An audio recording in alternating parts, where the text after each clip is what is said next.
Olá, vamos seguir com o nosso curso e hoje vamos falar sobre o Ramayana. Rama, nós já citamos anteriormente, é um dos avataras de Vishnu. Ele é o 7º avatara. A saga de Rama é marcada num poema épico chamado Ramayana, que juntamente com o Mahabharata é uma das mais respeitadas narrativas históricas da cultura védica. E a jornada de Rama ela está baseada no cumprimento do Dharma. O Dharma, nós já estudamos na primeira parte do curso, representa a lei, representa a ordem cósmica, as coisas como são. Rama, no caso aqui, ele representa o grande homem, né? Então, o Ramayana ele é marcado pela questão da ética, do reto agir, da reta conduta. Então, Rama ele é a representação do grande homem, o pai perfeito, o marido perfeito, o filho perfeito, o governante perfeito. A consorte de Rama é Sita. Sita é uma das encarnações de Lakshmi. Recordemos que Rama, sendo uma avatara de Vishnu, ele tem então em Lakshmi, né, a sua parte feminina, a sua Shakti. Então, nesse caso aqui, essa reencarnação de Vishnu como Rama tem em Sita a sua consorte. O Ramayana ele conta a jornada de Rama e a luta dele contra um demônio chamado Ravana, que raptou a Sita. Para libertar a Sita, o Rama conta com um auxílio precioso de Hanuman, que é o deus macaco. O tema principal do Ramayana gira em torno da luta do bem contra o mal e da luta contra a escuridão e contra as consequências dos nossos atos passados, né? Então, tem uma conotação, digamos assim, que ensina essa questão da conduta em si. Acredita-se que o Ramayana tenha sido escrito por um estudioso ou um sábio chamado Valmiki, há cerca de 1500 a.C. E há muita semelhança entre o Ramayana e a Ilíada de Homero. Então vejamos alguns pontos que são marcantes aqui. Lembrando inclusive que o Ramayana é mais antigo que a Ilíada. Bom, no caso da Ilíada, o rapto de Helena é que é o eixo da coisa, né? Então, quando Paris rapta Helena, ele provoca a guerra entre gregos e troianos. No caso do Ramayana é a mesma coisa, o que produz a guerra entre os Rakshasas, né, e os Rágidas é o rapto de Sita por Ravana. No caso da Ilíada, Ulisses, né, que era muito astuto, ele tem uma semelhança com Hanuman, que é cheio de recursos para enganar e para driblar, né, o inimigo. Nestor, na Ilíada, é um conselheiro, é um conciliador, e essa mesma figura a gente encontra em Djambarat no Ramayana. Outra coisa que ressalta também é a fidelidade de Patroclo a Aquiles, que é da mesma natureza que a gente encontra em Lakshman, que é o irmão de Rama, em relação a ele. Bom, o Ramayana, então, ele celebra a vida, as andanças e o amor de Rama. Ele vai descrever simbolicamente a evolução da alma, detalha tanto o caminho de descida, do processo de involução, de adormecimento na matéria, quanto também o caminho de retorno, né? De libertação, o caminho em que o desprendimento gradual da sutilização das forças do bem, matando, né, o lado negativo, o lado sombra. Bom, o Ramayana é uma obra profundamente psicológica, filosófica, política e, sobretudo, espiritual. Se a gente não olhar essa obra por esses ângulos, a única coisa que ela não vai nos parecer é simplesmente uma série de relatos de lutas, mortes, heroísmos ocorridos no plano temporal. Mas quando a gente pega toda essa informação que é colocada de forma bem poética e procuramos ver um sentido interno disso, nossa, o Ramayana ele adquire assim, uma vida e uma expressão incríveis. O mal, no caso aqui, está corporificado em Ravana, que é um demônio. Ravana, ele representa aqui a natureza inferior que existe em todos nós, né? Ele é a parte sombra do nosso psiquismo. Bom, vamos ver a história, né? O Ramayana ele se desenvolve em 11 capítulos. Então, na primeira parte, o que nós temos aqui é a descrição da vida feliz, da infância feliz que Rama e seus irmãos tiveram. Só que a coisa um pouco antes acontece assim. O reino em que Rama nasce se chama Ayodhya. O reino de Ayodhya era regido por Dasarata, o pai de Rama, que era um rei solar descendente de Manu. Manu foi aquele ser no passado que salvou a semente da raça humana de um grande dilúvio. Vemos aí a semelhança, né, da história de Manu com o Noé bíblico. Bem, Dasarata então é um descendente de Manu e ele então é rei de Ayodhya, né? Esse reino, um dos reinos da Índia Antiga. Fala-se que Ayodhya era uma das 7 cidades sagradas, mas não se sabe historicamente a localização dela. Bom, dentro dessa história, né, do Ramayana, fala-se que o Dasarata tinha 3 esposas, mas até então ele não tinha nenhum herdeiro. O que ele fez então? Ele fez o chamado sacrifício do cavalo, pedindo aos deuses que esses herdeiros viessem finalmente. Depois desse trabalho, né, desse sacrifício, esse ritual, as esposas dele engravidaram e ele teve então 4 filhos. Rama era o primeiro deles. Rama, no caso aqui, é a 7ª encarnação de Vishnu.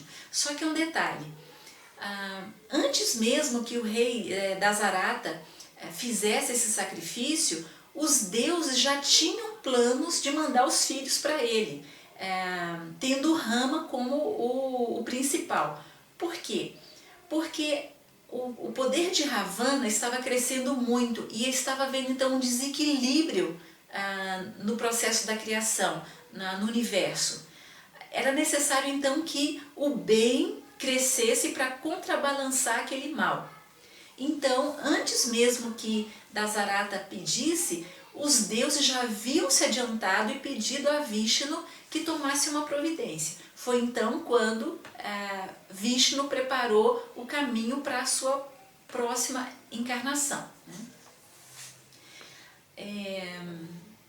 Ravana, aqui no caso, na medida como ele é explicado no Ramayana, percebe-se que ele não é um demônio qualquer, né? Ele era muito poderoso e o patamar dele estava assim no mesmo nível de Lúcifer em outras teogonias, né? Então assim, ele mais se assemelhava aqui a um anjo caído do que um simples habitante de um reino inferior. O primeiro capítulo, então, do Ramayana descreve essas questões todas e fala da infância feliz que esses 4 irmãos tiveram.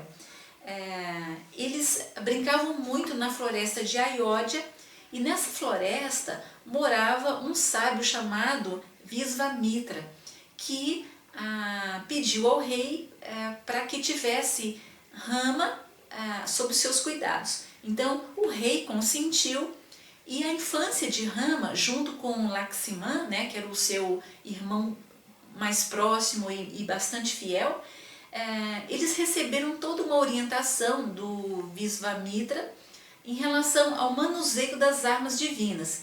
O que significa esse manusear das armas divinas? Tem a ver com o trabalho com os siddhis, ou os poderes sobrenaturais ou paranormais. Bom, Visvamitra, ele era assediado com muita frequência por demônios nessa floresta. Ele era constantemente atacado pelos chamados Rakshasas. Quem são os Rakshasas, né? Eles são hostes demoníacas que têm o tempo todo um trabalho de produzir na psique humana reações, atritos, todo um trabalho ligado à inércia, ao lado sombra mesmo. Eles ativam e atiçam o lado sombra. Claro que tudo isso tem uma finalidade, não é? Esse trabalho todo ele é indispensável no processo cósmico para que haja um crescimento, uma evolução. O problema é quando isso sai de um controle. Bom, Visvamitra então, ele cuida da infância do Rama e o prepara, né, tornando-o hábil no manejo das armas celestiais. Bom, aí entra o capítulo 2, em que um dia Visvamitra vai com Rama e Lakshmana ao reino de Videha. Nesse reino havia uma moça, né, a filha do rei, que é chamada Sita, e Rama automaticamente ali, os dois, né, na realidade, se apaixonam, e Rama então pede a mão dela em casamento. Só que, como haviam outros pretendentes, ele teve então que, entre eles, passar por algumas provas. Então Rama foi vencendo essas provas e a prova definitiva foi o arco de Shiva, que nenhum dos outros pretendentes conseguiu dobrar. Então Rama venceu a prova, dobrando o arco de Shiva. E assim ele obteve a mão de Sita e se casou com ela. Nesse processo todo de união dos reinos, né, o reino de Ayodhya com o reino de Videha, ao ter a mão de Sita, automaticamente Rama também obteve a mão da irmã de Sita e das primas dela para os seus irmãos. Só uma curiosidade, Sita é um nome que significa sulco. Então fala-se que Sita nasceu da terra. Um dia, a lenda conta, né, que um dia o pai dela, o Janaka, o rei Janaka, estava cultivando a terra e de um sulco que ele abriu brotou a Sita. Bom, dando seguimento, o que acontece? Havia no reino de Rama a segunda esposa, né, do rei, que chamada Kaikeyi, que tinha muito ciúme, que tinha sede de poder, enfim, era uma pessoa assim que não tinha um certo nível de evolução de alma. Então ela queria muito poder, ambição, e ela queria o trono para o seu filho Bharata. Ela então, no meio de umas intrigas palacianas, conseguiu fazer com que o rei expulsasse o Rama na véspera da sua consagração, né, como rei. Rama ia assumir o trono, ela então deu um jeito e fez com que o rei, seu marido, né, expulsasse o Rama por 14 anos. Então ele foi condenado por 14 anos a ficar na floresta. Ele então obedeceu à vontade do pai dele e foi cumprir essa pena, né, esse exílio de 14 anos. A sua esposa o acompanhou, mesmo não precisando ela foi, Lakshmana também acompanhou o Rama, e lá foram eles viver na floresta, né, para cumprir esse tempo. O terceiro capítulo, ele narra justamente a vida de eremita que Rama teve durante um tempo, né, atravessando rios, matas, até que no 6º dia eles chegaram então ao lugar onde eles ficariam morando, que é o chamado Monte Chitrakuta, onde acredita-se que morava o Valmiki, né, que foi o autor o sábio que escreveu o Ramayana. O rei Dasarata, né, ficou tão triste com aquela situação, né, que ele não se demorou muito por ali, ele faleceu, né, e Bharata, que era o segundo ali na sequência, não quis assumir o trono, né. Ele também muito fiel ao seu irmão, ele foi procurá-lo na floresta e pediu a ele que retornasse, que assumisse o trono. Então Rama se negou, disse que ia cumprir a determinação do rei, o que tinha sido previsto para ele naquela situação toda, né? Injusto ou não, foi a palavra do rei e ele ia cumprir essa determinação. Então o que o Bharata fez? Pediu a Rama que desse a ele suas sandálias. Ele voltou então ao reino e colocou as sandálias num lugar de honra, né? No trono, colocou as sandálias no trono e passou a se alimentar só de frutas.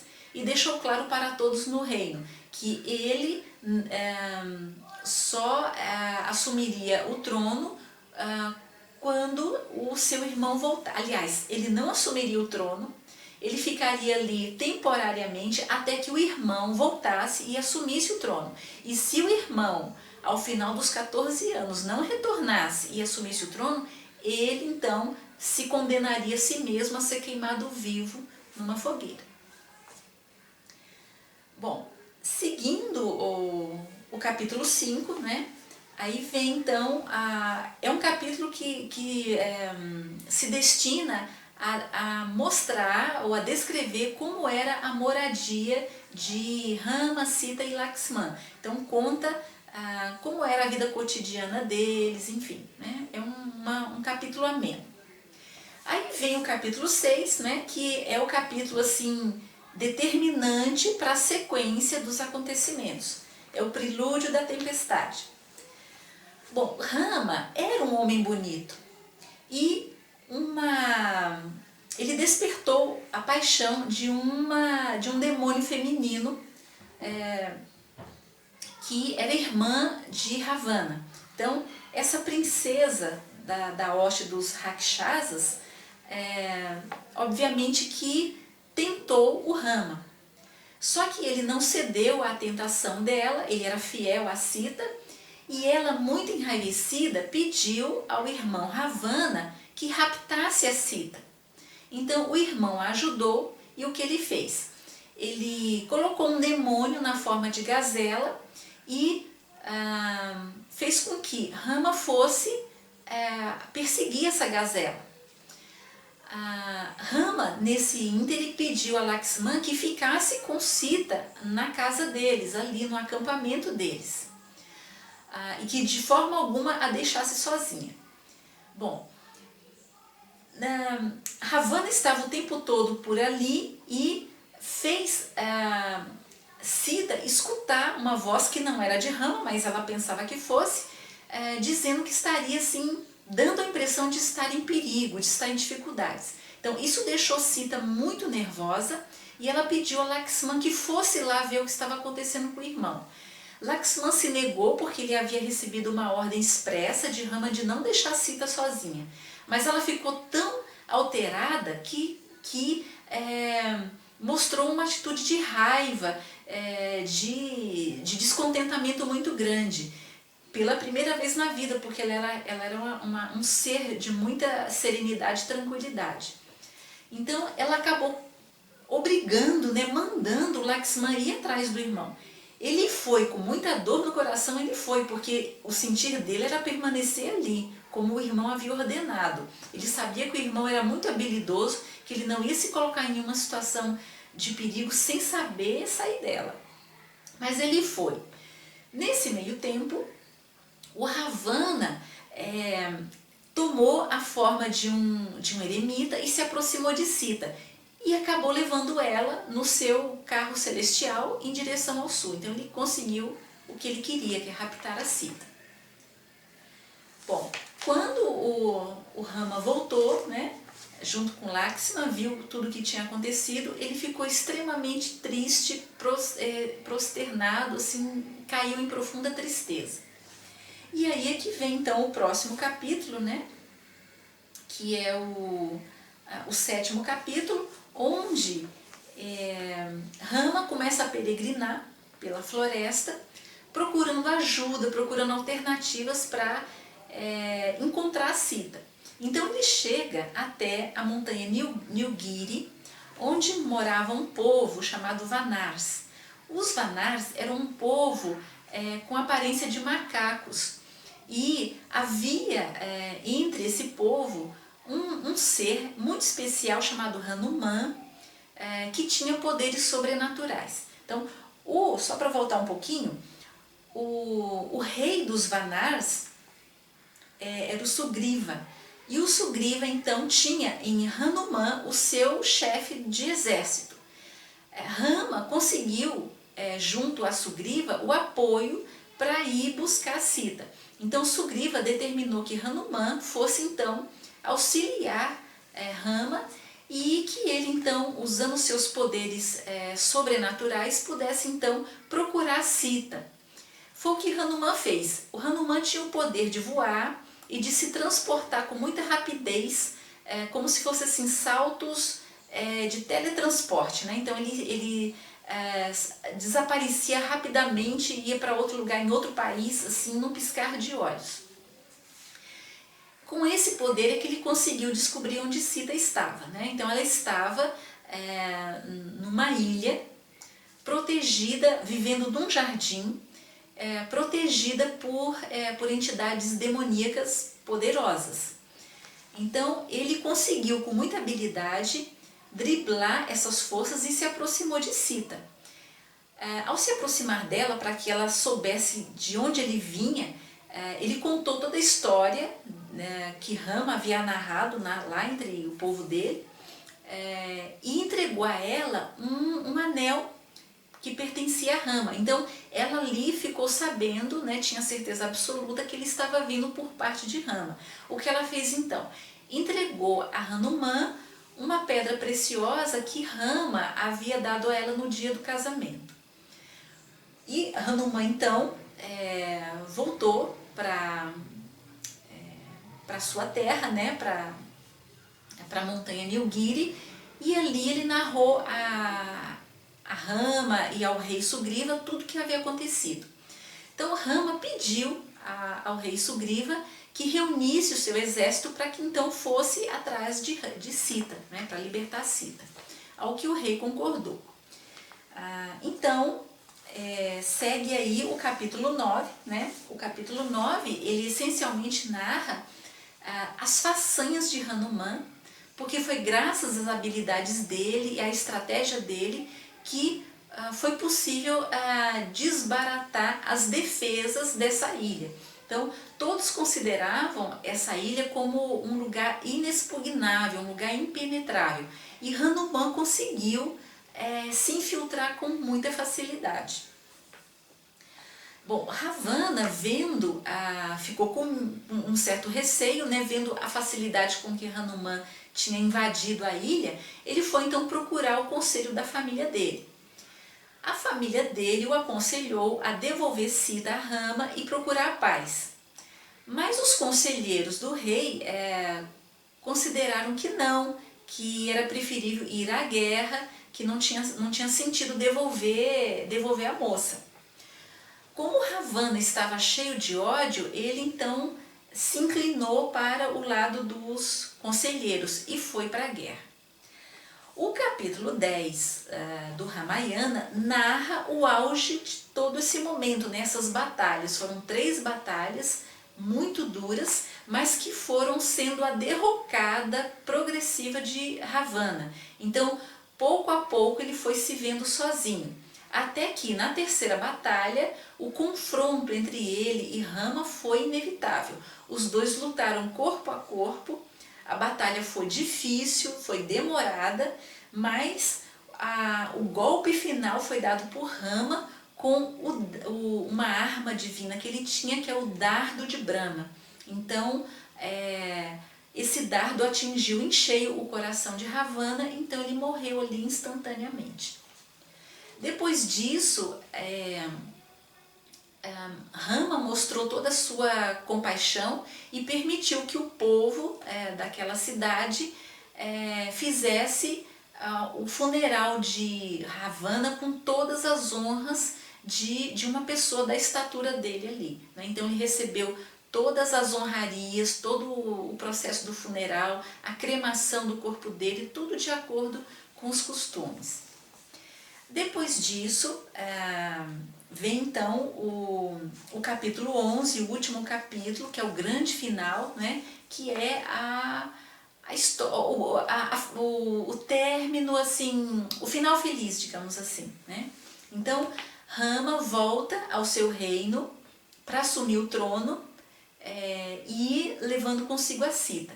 Só que o povo do reino dele, né, em Ayodhya, questionou a fidelidade de Sita.